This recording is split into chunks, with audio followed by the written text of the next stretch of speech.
ask yourself one question. Do I feel lucky? Well, do you? It's time to flip a coin and find out. Well, we need to know what we're calling for here. We're calling it to see who's got the best sports knowledge here on the Coin Flip with Martin Kelly and Jacob Zimmerman. Flip it again. Once again, back here on the Coin Flip podcast, ready to talk about another week in the NFL. Jacob Zimmerman, Martin Kelly. We got Week 5 predictions coming up. One of our favorite things to do throughout the week, but of course we got to start it off with our Week 4 reactions. Tons of games that we both picked correctly, a couple games mixed in there that we both whiffed on. But Martino, as we always like to start out the week, what were some of the key matchups that you were watching in Week 4 that really caught your eye? Some of the games that caught my eye, maybe not for being such a marquee game, but just interesting in itself, was actually the Panthers and the Vikings game. That was a decent game to watch. The Raiders and Chargers, that was fun to see all the sacking and a little bit amount of scoring. The Houston Texans and the Pittsburgh Steelers, I didn't see that game coming. The Rams and the Colts, that was a fun one all the way to the very end. Your old former high school teammate, of course, we keep talking about him, Puka Nacua, game-winning touchdown in that one. So it was a fun week. Those were just some of the games that I caught. Epic week. Great way to bring it in, Martin. There was a couple of games that we both missed on. Let's point those out. Me and you both had the Dolphins taking down the Bills in Buffalo. That did not happen. Lots of lopsided scores in Week 4. This was just one of them. 48-20. We both missed out on that. Another one that we both missed, the Browns. We had Baltimore. Wait, I think I penciled that one in wrong. It was the Ravens winning that one, actually. Excuse me on that. But, yeah, Martin, we both missed on the Ravens. And then the Buccaneers took out the Saints. We didn't see that one happening either. Martin, as for the predictions that we got this week correct, though, it's looking like a lot of them we got hand in hand. Chargers, Cowboys, 49ers, Chiefs, and Seahawks. We closed out strong there. Yes, we did, and it was just like we keep talking about here the last few weeks, just been an up and down week, but nonetheless, good football. Good football indeed. So, Martin, without further ado, let's look at our scores for this week. As I capture Week 4, 11-5 was my record with 2 underdog picks. And Martin, you went 8-8 again. You've had some pretty similar scores with me as we kind of review. Week 1, I had a dominant Week 1 performance. Then we tie in Week 2 and Week 3. And then I edge you out again in Week 4. So Martin's still looking for his first victory. Perhaps that happens in Week 5. But overall, our 2023 National Football League outright money line predictions, I'm 42-22. Martin, you are above 500 nevertheless. Yeah, it's just, you got to keep going. It's a long season. We'll see what happens after this. So overall, Week 4, an entertaining week. I don't want to say it was boring. We got some kind of closer contests than we expected with, the Chiefs game, perhaps. Some people thought the Eagles were going to blow out the Commanders. That didn't happen. The overtime game where Puka Nacua had it go down to the wire. Of course, the Broncos-Bears was a wild one as well.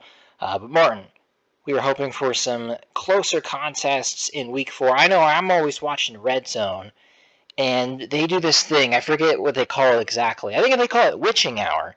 Yeah, witching hour, like the middle of the third quarter. They're like, look at all the scores. Everything's about to change. And, well, there ended up not being that many close games. But we're going to see what happens this week as we come around to Week 5. Martin, we got our timer here ready to go. Starting off with the Bears and the Commanders. Your team, Martin. Since it's your team leading off on Thursday Night Football, why don't you take the floor? Nothing really too much to talk about here. Between these two, the Bears, the Commanders. I believe it's in Washington. I could be wrong. It could be in Chicago. Nonetheless, I still think the Bears will win this one. I'm picking the Bears all season. I'm not jumping off that bandwagon. It's just coaching, plain and simple. It's been coaching for a very long time. It's proven that they've let down this team. So, and they keep letting me down in more ways than I ever thought they could. Nonetheless, Sam Howell is Sam Howell. We'll see what the Commanders can do, but I still believe in the Bears. Yeah, your point on the Bears, Martin, definitely a huge Chicago sports fan, riding with the homer picks all season long, as he just said. Uh, Bears looking to get in the win column. Martin, I don't think it's going to happen on the road at the Commanders, who are a 6.5 point favorite. The line is literally changing as I'm speaking and looking at it. I think Washington's going to win this one. I think Brian Robinson's kind of had a nice unexpected year. Terry McLaurin is what he is on the outside. If this guy can, catch a couple more touchdowns, their offense will probably be fulfilling their potential.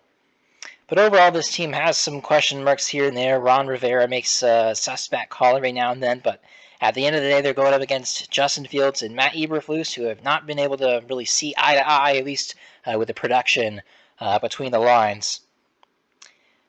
So I'm going to go with the Washington Commanders on this one, Martin. I think the Bears are unfortunately going to drop to 0-5. I don't see them going 0-17. That rarely happens. Perhaps this is the week, though, that Washington could catch fire for a late season run. What does that say? So moving on, as I reset the timer here, Martin, we're gonna continue going like this. We're gonna switch it up today. Martin, I'm gonna let you go first on all these picks. Go ahead with the Jags at the Bills. Buffalo is -5.5. Jags and Bills.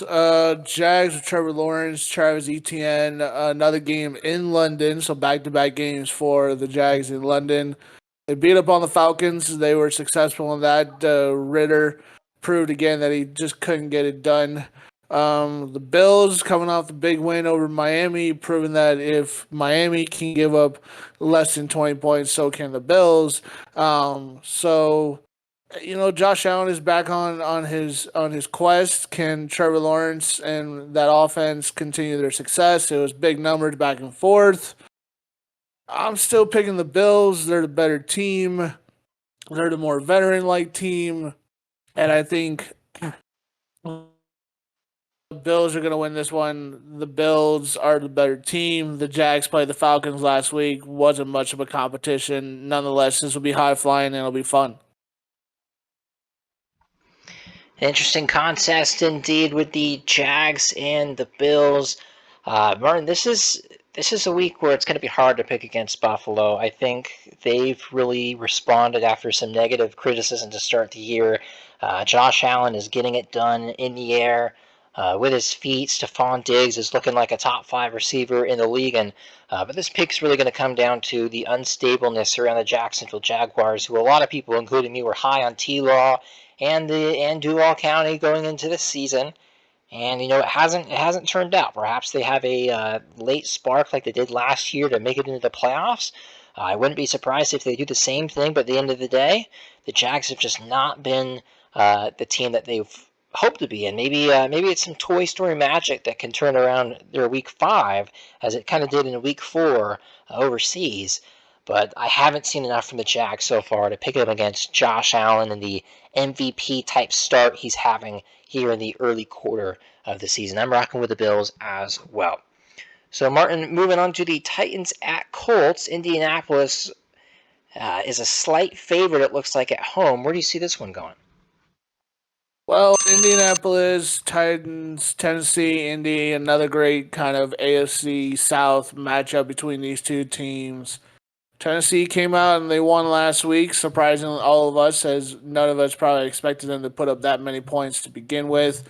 Indianapolis, Richardson showed that he can be the true franchise quarterback, just didn't have the closing gene inside of him versus the Rams. Maybe he'll develop it later in his career. Indy, Tennessee, I could really see this as a bit of a coin flip game, but I also can see it as a lopsidedness. I think Defensively, Indy's not strong enough to bring down the Derrick Henry running train that Tennessee always runs with. If Ryan Tannehill doesn't put the ball in bad situations and can get the ball out to Hopkins, Tennessee wins. Yeah, you mentioned it, Martin. There's a reason we call this the Coin Flip Podcast, is that sports come down to the coin flip sometimes in overtime, or it just has that 1 inch of narrow margin between a victory and a loss. Martin, the Colts have moved the ball well. They really have. They're averaging 335 yards of offense. Now, we know the Titans are kind of a little bit more of a stable franchise. We know that they probably have the talent advantage in the skill positions. This contest is going to come down to one man and one man only, and that man is Ryan Tannehill. And if he commits less than 2 turnovers, which I think he will. I think they're going to find a way to get it done, especially if the Titans build the lead early. This isn't a confident pick, but based off of how well they looked against Joe Burrow last week, I'm going to ride with the Titans. Martin, you're picking the Titans as well. Did I miss that? Or the Colts? No, I'm picking the Titans.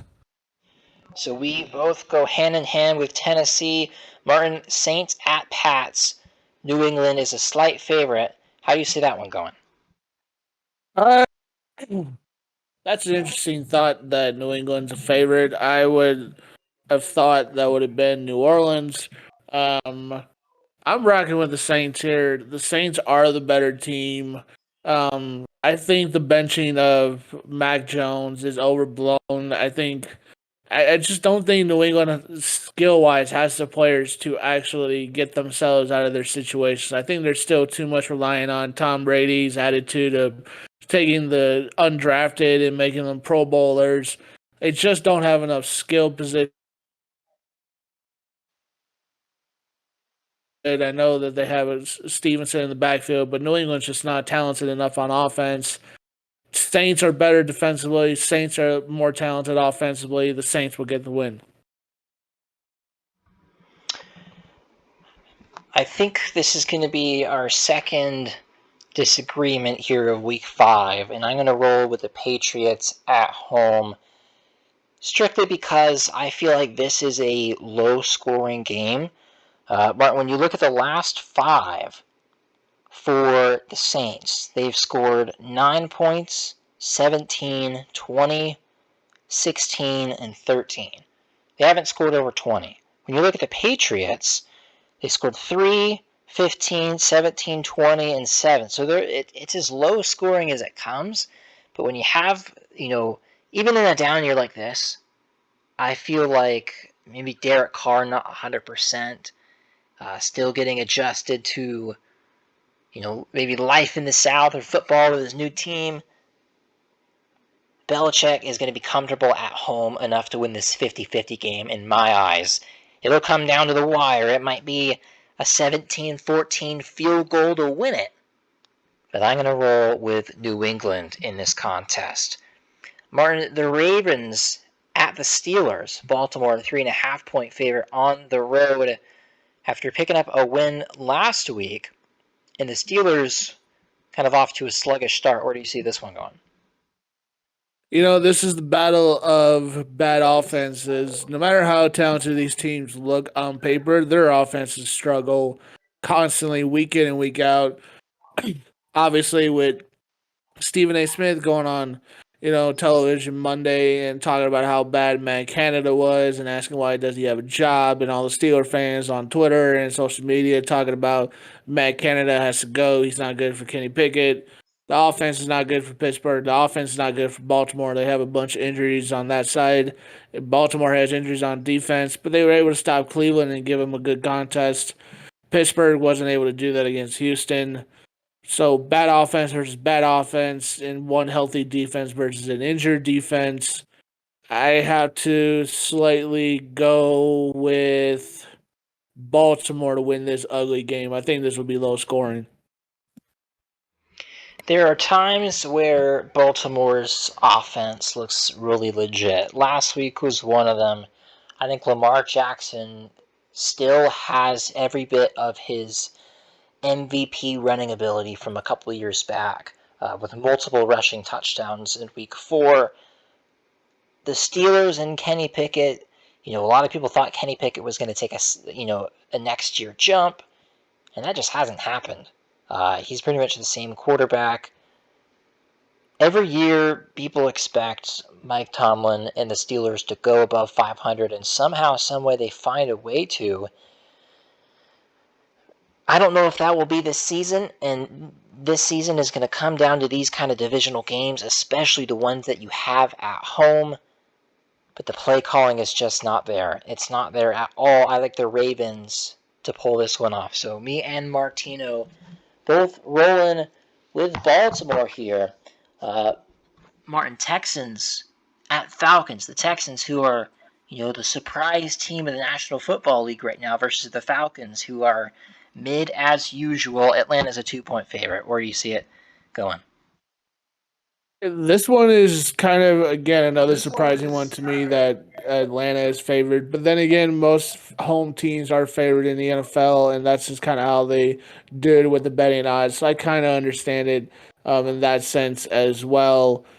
I'm picking the Texans in this one just because the Texans offensively, I think, have clicked on something. I don't think it's consistent, and maybe they just took advantage of the Jacksonville Jaguars overlooking them.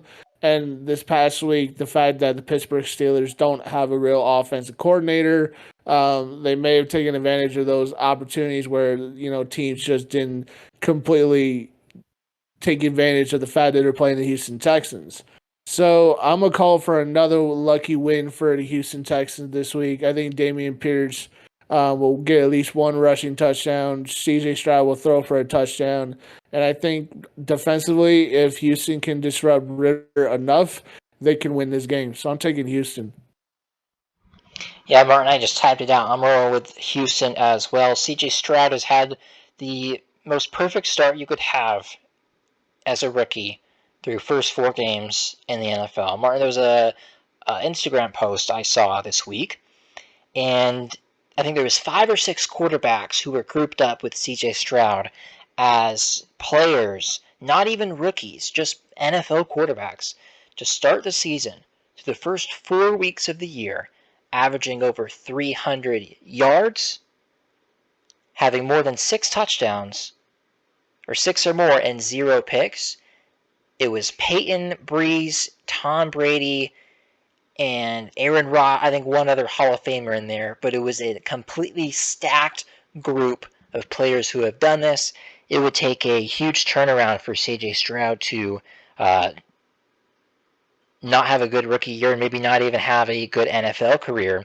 And to kind of go with who he's throwing to, a lot of times, some quarterbacks can be in a great situation with great receivers.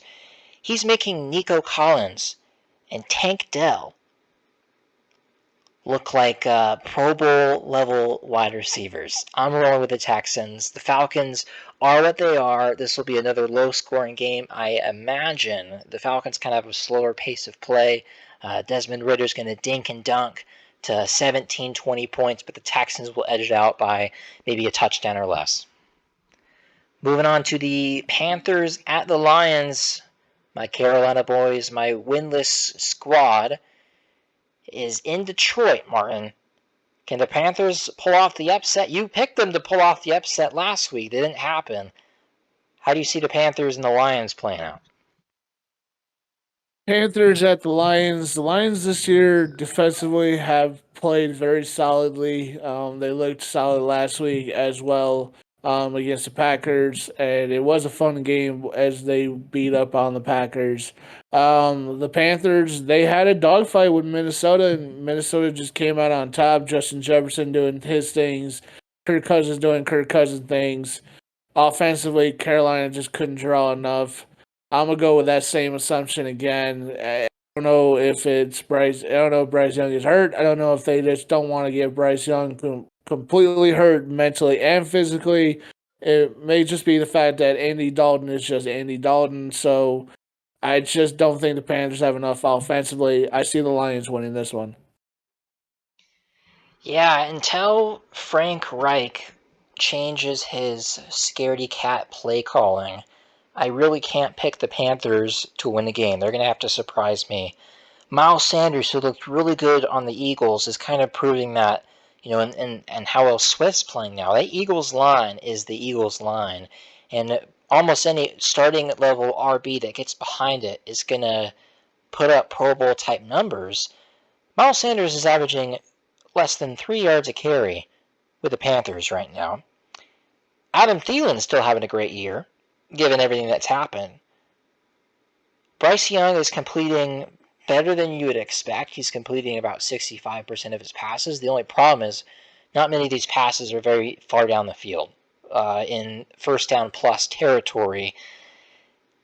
And until that gets switched around, the Panthers are going to play this kind of, passive aggressive. We don't want Bryce to go out there and look atrocious kind of play. And I'm afraid we're never going to see a 30, 40-yard strike down the field to Thielen, to Chark, to Mingo at any point this season.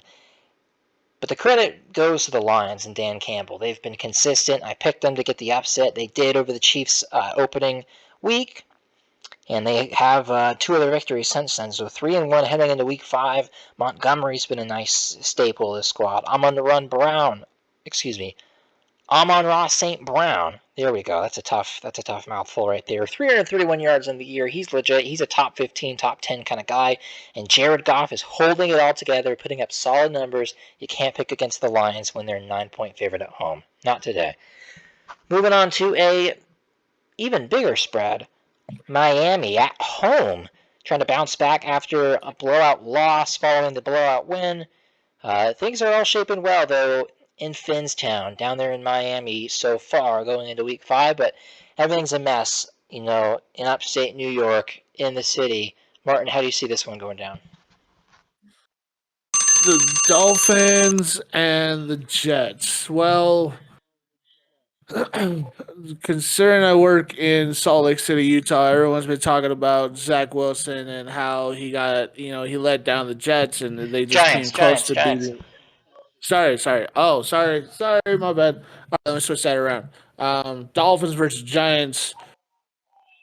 Being a Chicago Bears fan is very tough, but being a New York Giants fan is even more tough. Watching Daniel Jones somehow convince the entire world that he's an NFL quarterback, and it's just wow. The Dolphins will run all over the Giants. I expect this to be, hopefully, it's worse than what the Cowboys did to the Giants. So I hope Miami puts up another 60 points, and I hope they can score a 77 and tie the Chicago Bears for the most points scored in the game. I think there's no reason, given everything that's happened, I still do not know why Darren Waller only has 15 catches through 4 games on the year. I mean, this guy has all-world capabilities if he's healthy, if he's at his best, if the offensive coordinator is using him right. Another thing that sticks out to me about the Giants, Daniel Jones is their leading rusher on the season right now. He's a quarterback in 2023. And not even a college-style offense. I get it, he's taken some here and there. He's got 34 carries. But he's got 6 picks to only 2 passing touchdowns. 3 total touchdowns all season. We've all seen the graphics about the Giants in the first half not being able to score. It's ugly, and it's going to get very ugly, I think, against the Dolphins. You're right, Martin. This could be another 50 bomb. It really could be. If Tua wants to boost those stats, for the MVP campaign, if this guy, Devon Achane, wants to continue to climb the ranks in the Rookie of the Year race, and he's actually leading the team as the number 2 RB in rushing yards this season, he could win the award as well as a rookie. So a lot of things are pending for Miami if they want to run up the stats in this game. But when it comes down to the actual score, we'd be shocked if the Giants won this one. So, Martin, moving on as we reset the timer here on the Coin Flip Podcast, Week 5 predictions, is me and Martino both picking the Dolphins. Bengals at Cardinals, 2 teams that are off to 1-3 starts. Since he's favored, but how does this one go down? You know, I'm gonna pick the upset here. Um, Cardinals are gonna win this one at home. The Bengals are not terrible, but Joe Burrow is physically hurt. He's not just like kind of hurt. He looks legitimately hurt. He looks like he can't stop off his back foot. He looks like he doesn't want to complete passes down the field. Obviously, we all heard Jamar Chase saying that he's open no matter even if he's not open. He's open. Give me the ball. So until Joe Burrow admits that he's severely hurt and that Cincinnati's forcing him to play, and this is all just complete kind of waste of Cincinnati's time. I don't think they're going to win too many games this year. I think Arizona's a lot better. They're a lot healthier. They're a lot more excited than the Bengals, who believe that they should be 4-0 instead of 1-3.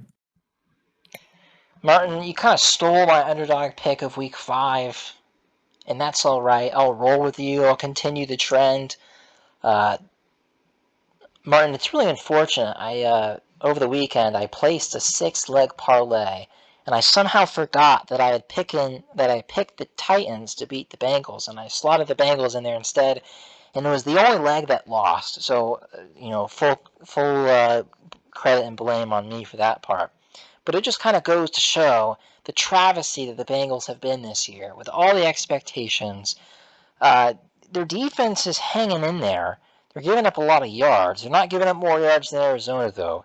But yeah, the offense is abysmal. They're averaging 100 yards less of total offense than the Arizona Cardinals are.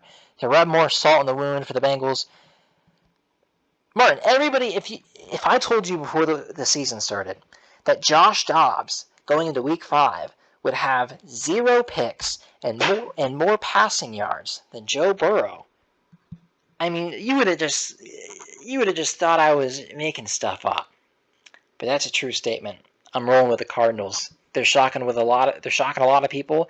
This, if the Bengals come out and win this one, I don't think either one of us would be like, "Oh wow, I didn't see that happening." But given how things have gone, given that last week I picked basically just with the pure assumption that the Bengals were going to bounce back and they didn't, I'm not going to do it twice in a row. I'm not going to shoot myself in the foot 2 times. So I'm rolling with the Cardinals as well. Martin, on to Eagles and Rams. Philly by 4. I don't think this is a hard one at all. I think Philly is obviously the better team than the Rams. The Rams are off to an actual pretty interesting start in the fact that they don't have their top flight receiver in top flight receiver status because Cooper Kupp just got back. But your boy Puka Nacua has completely picked up the torch and become the new Cooper Kupp, while Cooper Kupp would probably be the next Odell Beckham Jr. on this team. So the surprising reemergence of that, plus Kyren Williams, the running back for Los Angeles, 2 good, solid young players are helping Matt Stafford out, considering that they're still behind a terrible offensive line, and there's really marginal receiving going around besides just Puka. To me, Philly is just still much better. AJ Brown is much better. Devontae Smith is still much better. Jalen Hurts is better. That defense, when Jalen Carter and the rest of them boys up front are in your face all day, it's going to be hard to throw the ball. I just think Philly's a better team. Give me the Eagles. Martin, how you closed out your prediction, I agree with the Eagles being the better team than the Rams. But that's not how the NFL works in a 17-game regular season schedule. The Rams somehow are just 2-2, despite, having one of the most electrifying offenses in the league, yard-wise. They have not been able to close out some of these drives. Matt Stafford has thrown some really frustrating picks. He's thrown 5 picks to only 3 touchdowns. And even when you have, the running back Williams, Kyren Williams, 5 touchdowns in the year. You have Puka Nacua, 500 yards, leading the league in catches with 39. They're only 2-2, putting up 400 yards a game, only allowing just above 300. I think that the final scores are going to start to resemble how some of these stats are when you really look between the lines. Philly seems like they are due for a loss. They had a close one last week. It's really hard to stay undefeated in the NFL past a couple weeks. Every week, every year, the NFL rolls out their graphic of all the undefeated teams that are still left. There's just 2 left now. And I think the Eagles will be another undefeated team to fall. I'm picking the upset. I'm rolling with the 4-point underdogs at home. Puka and the Rams are going to get it done as long as Stafford holds it together. He's been averaging over 300 yards a game. He just can't make the pivotal mistake. And some people are starting to say the Eagles' secondary is not what it was last year. So we're going to see how that plays out. I got the Rams. Moving on now to the Jets and the Broncos. Broncos coming back big time against Chicago to win. Do they get another win in a row against the Jets, Martin? I believe so. I think the fact is, if Denver's offense can do enough to put enough points up on the board and not have to come back in the second half and pull off another miraculous win and put another heart in my and another dagger in my heart,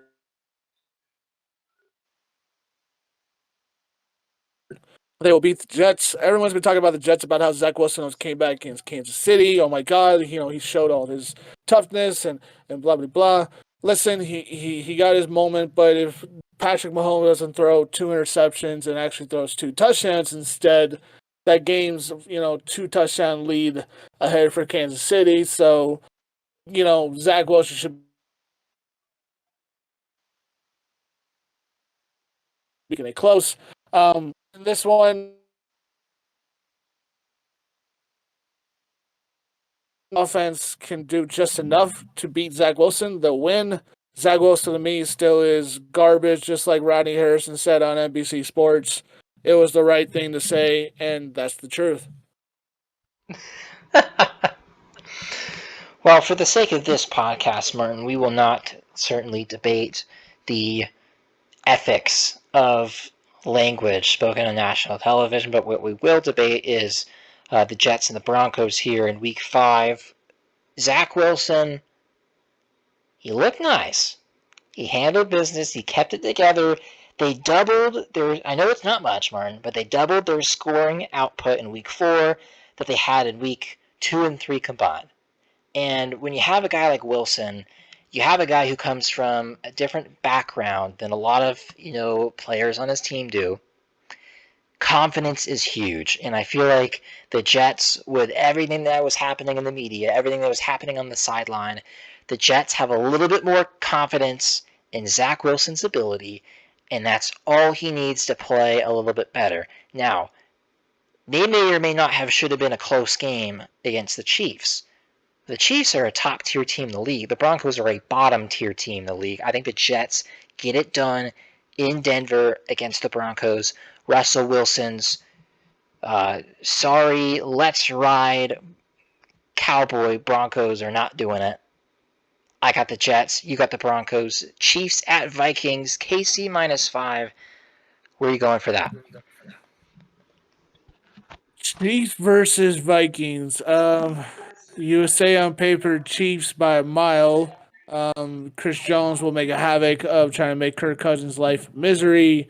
Justin Jefferson will still be Justin Jefferson, but that won't be enough. Kansas City will find Travis Kelce. They'll find ways to make their, mediocre, above average offense work and give Patrick Mahomes the limelight, looking like the superhero.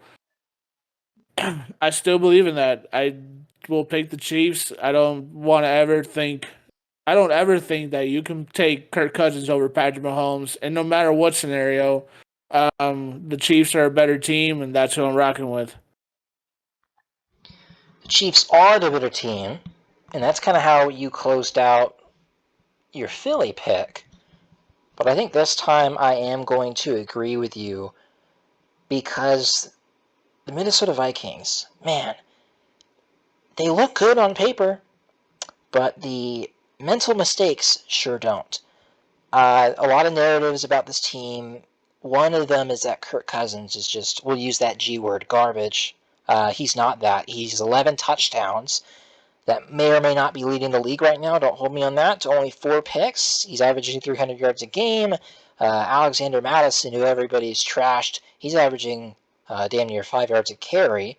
Justin Jefferson is leading the league in receiving yards, but why does none of that matter? Because they just can't hold it together in the pivotal moments. Or when they do have a lead and it's early, they find a way to fumble the football away. The Chiefs, in the regular season, their goal is to do pretty much just enough. Just enough to win, just enough to get the bye, and host a home AFC Championship game in Arrowhead. I think this is another week that they edge out a close win against a team that's not quite on their level. Back-to-back away games for Kansas City here, but I think they've really surrounded Mahomes with some nice underrated talent, some young talent as well, and that defense is going to be the main reason I think they pull out this victory. Martin, they're allowing, over their last 3 weeks, they're allowing only 39 yards combined. So that's a defense that's allowing just 13 points a game over the last 3 weeks. I like how their defense is playing, and I think they'll cause a lot of havoc for Kirk Cousins, for Kirko.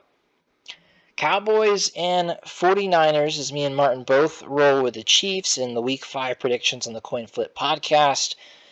This is the best game of the week. Thank goodness it's on the Sunday night slate. Martin, the Cowboys and the 49ers. My mouth is juicing on this one.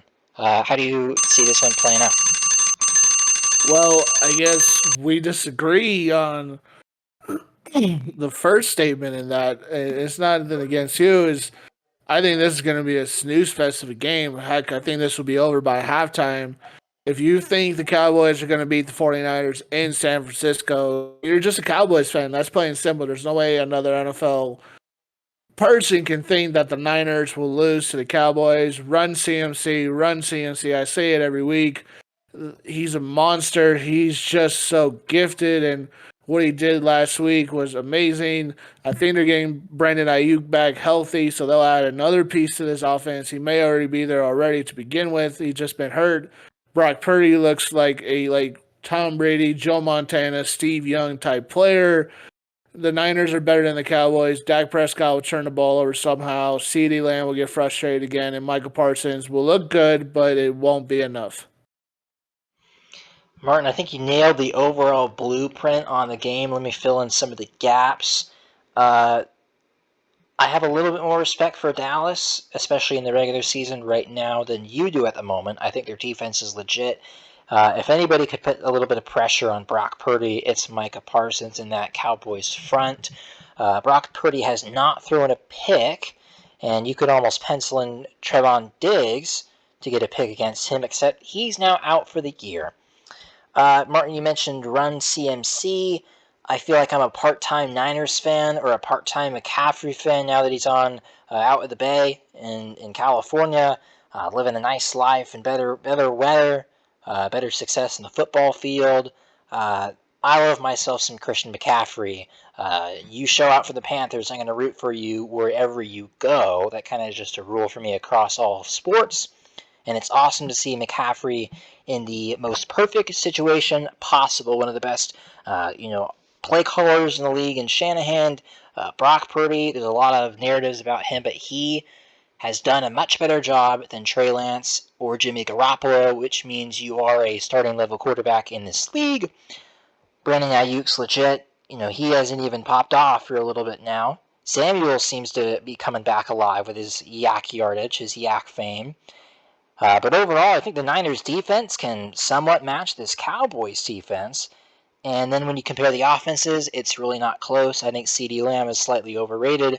Tony Pollard, he's having decent success this year, but they've ran him 73 times and has 311 rushing yards, but I don't necessarily maybe like that yards per carry as much as it maybe shows.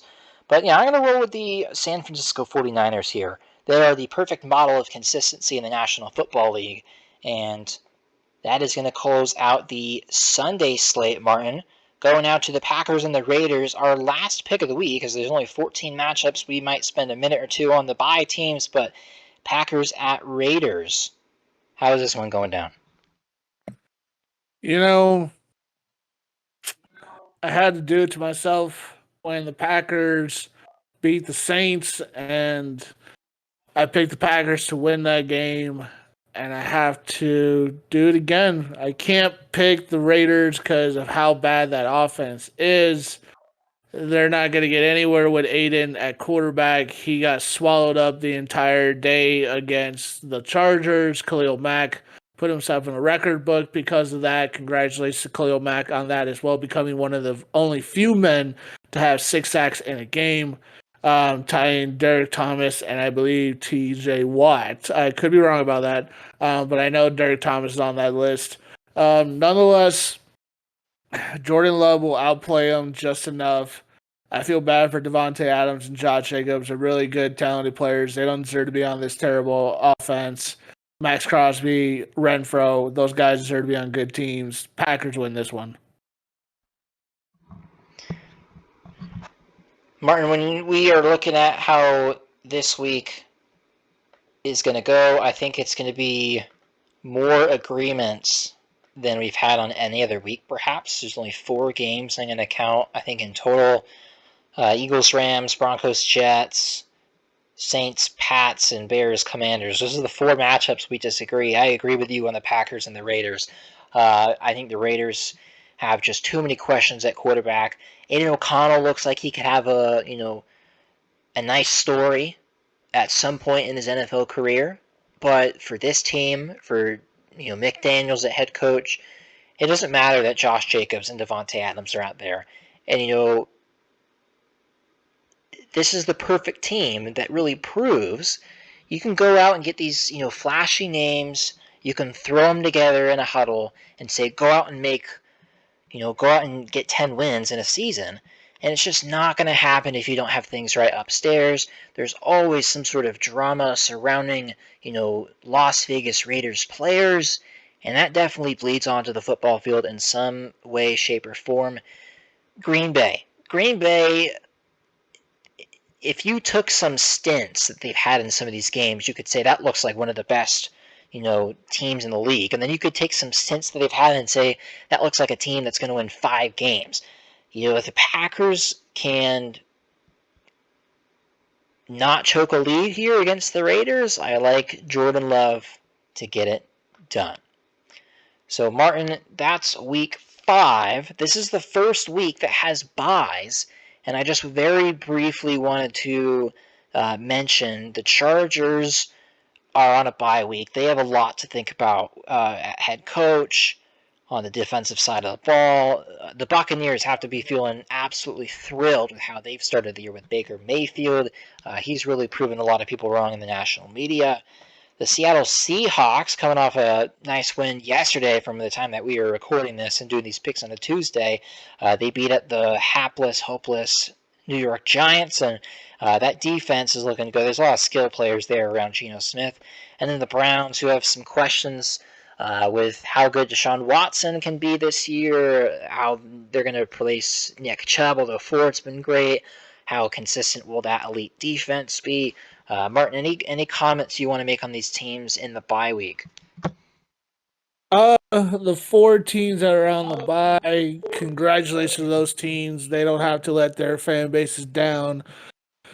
This coming week, the Browns need to get healthy. That's just something they need. They need to get back into just consistency. The Seahawks, they got themselves a good win last night because Daniel Jones is not better than Drew Lock, apparently, considering they're paying him $40 million for that terrible, terrible showing last night. I really feel for Giants.